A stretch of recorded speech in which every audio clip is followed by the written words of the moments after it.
Hi guys, I wanted to do my January wrap up, even though it's, I don't even know what today is. I think it's February 5th. But I wanted to do it really quickly. I'm not going to do it in order. I just grabbed my books and that's what I'm going to do.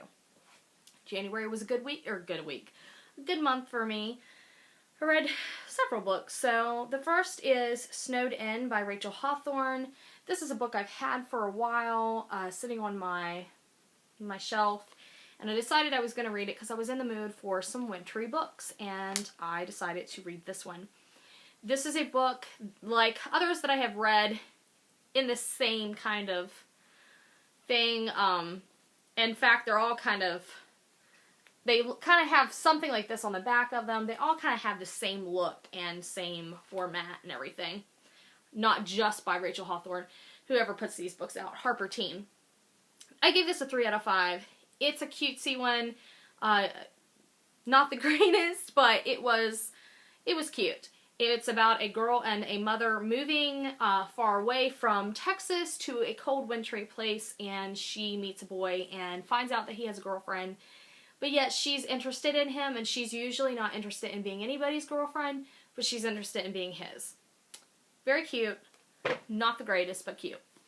I know this one was towards the end of January. Through the Evil Days by Julia Spencer Fleming. This is a Claire Ferguson and Russ Van Alstyne novel.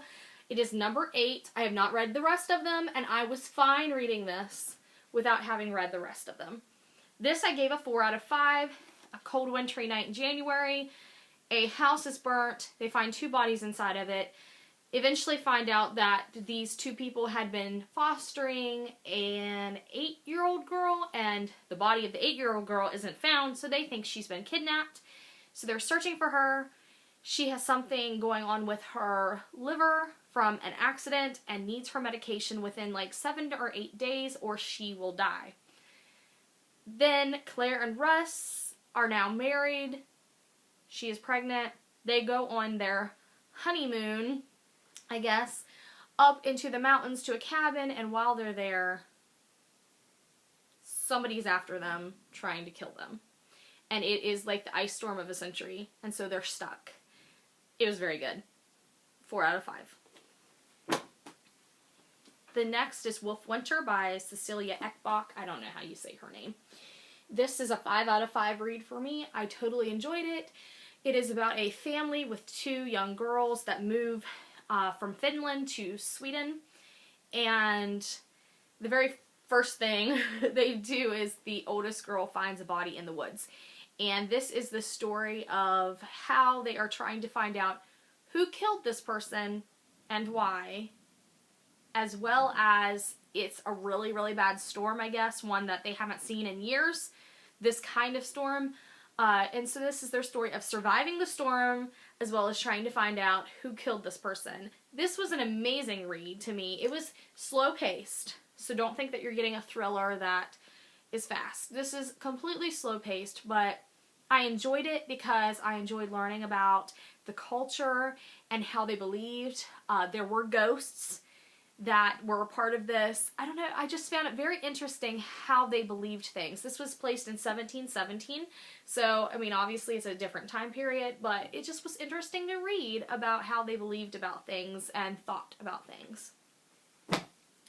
The next one, I think, was the very last one that I read in January, and it's The Raven Boys by Maggie Stiefvater. I have already read this, I don't know, it was published in 2012, so it might have been 2013, or it could have been 2012. I don't know when I read this. It was a few years ago, and I really enjoyed it then, and I think I gave it a 5 out of 5 stars then, and I decided I wanted to reread it so that I could finish the series, because I've never finished it, and 5 out of 5 stars again. Completely enjoyed it. It's about a young girl who is not psychic, but the rest of her family is, and some guys who are called the Raven Boys because of the school that they go to, and they're trying to find, I call it ley line, I don't know if that's how you say it or not, the ley line, which is supposedly where a Welsh king is buried. And they want to find him because he will grant favor to the person who awakens the ley line and finds him, or something like that, but it was good. 5 out of 5 stars again. I started my month off reading this series. Well, it's not a full complete series. I only have the first 3 books. The actual physical, true, full novels. I have 2 of the novellas, and I read one of them. This is a 7-book series maybe, but the first is Firelight by Kristen Callahan. This I gave 5 out of 5 stars. It's about a young girl who has the ability to create fire, and about a man who is turning into some kind of something or other. He wears a mask. I don't want to say what it is because we didn't really truly find out until later in the book, so I don't want to say what he is. But he wears a mask because his face underneath of it, nobody knows what it looks like. Well, some people do, but most people don't. And so he hides his face, and this is the story of how he is trying to figure out what's going on because he is pretty much being accused of a series of murders that are happening, and this young girl named Miranda, who's able to create fire, is intertwined into it, and it was incredibly good. The next one in this series is Moonglow. This was a 4 out of 5 star. This is about Miranda's sister. Which one is it? Daisy. This is about Miranda's sister, Daisy, who, no, I'm not even going to say. Because these are books that I feel like you probably could read out of order if you absolutely wanted to. I mean, it would obviously be better if you read them in order because there are references to things and you're going to get spoiled on them, but you don't have to if you really didn't want to and you don't care about being spoiled. So I'm not even going to say. It's just about Miranda's sister, Daisy. And then the next one is Winter Blaze. And this is about Miranda's sister, Poppy. And this is her story. And it was a 5 out of 5 stars. This one was really, really good. I really enjoyed this one. And I did read, I think it's 1.5. Let me pull this up. I don't remember for sure. No. This is 0.5. This is the one that I read before I started the series because I owned it. I knew I had it. It's Ember. And this is the story of how, or maybe it's the backstory. The backstory of what happens to Miranda before the first book in the series actually starts. So this is kind of her backstory and explains a little more of what happened. And this one I gave a 3 out of 5. It was okay. It wasn't like the greatest, but it was alright. And I was going to read the novella after the third one. I think it's 3.5, but I decided I was just going to stop and move on to other books that I actually had and needed to read because I was in that wintry mood. So then I also read The Girl Before by J.P. Delaney. This is not the cover. This is the cover I got from NetGalley. This was a 5 out of 5 star rating for me. It is about a smart house that is built. It's got all the technology, but it's also a house that monitors you. I guess it can monitor how stressed you are, your habits, and what it's doing is it's actually trying to make you into a perfectionist, which I think is crazy. There was a young girl that moved in. She ended up dying in the house. Later, there is another young lady who moves in, and she finds out about the girl who died in the house and tries to find out what's going on. There's romance, and then there's just, I don't even want to say. There's just some crazy stuff that happens, and you can somewhat figure out what's going on, but it was still so enjoyable to read that I gave it 5 out of 5. I also read Gilded Cage by Vic James, and this is another one from NetGalley.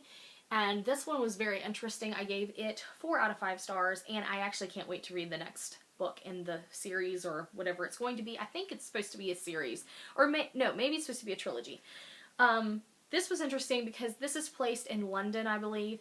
And it's supposed to be like present time, but it's like an alternate reality almost. Like the United States isn't the United States, it's, I can't even remember what it is now. There's like Confederate States and States of the Union, maybe like how we never got back together. I forget. There was just some different things about it that you could tell it was just a totally different reality. And what it is the rich people have magic that's called skill, and the people, the commoners who don't have magic, have to spend slave days, and that's 10 years that they have to give up and become nothing. It's almost like they lose their identity as people. They're no longer people, and they have to spend 10 years being slaves to the rich. And it was kind of a crazy little thing going on, because the girl of the family set it up so that her family could go and stay in an estate rather than a slave town, because a slave town is awful to be in for 10 years. And she set that up. But yet her brother wasn't able, they didn't let him go to the estate. They actually sent him to the slave town anyway. And so he has been separated from his family. And it's just the story of him and how he survives in the slave town, and how they're surviving at the estate. And I don't know, there's some stuff that happens, and it was pretty good.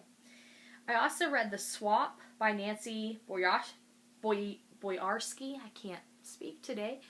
This is from NetGalley as well, and I actually gave this a 2.5. No, 2.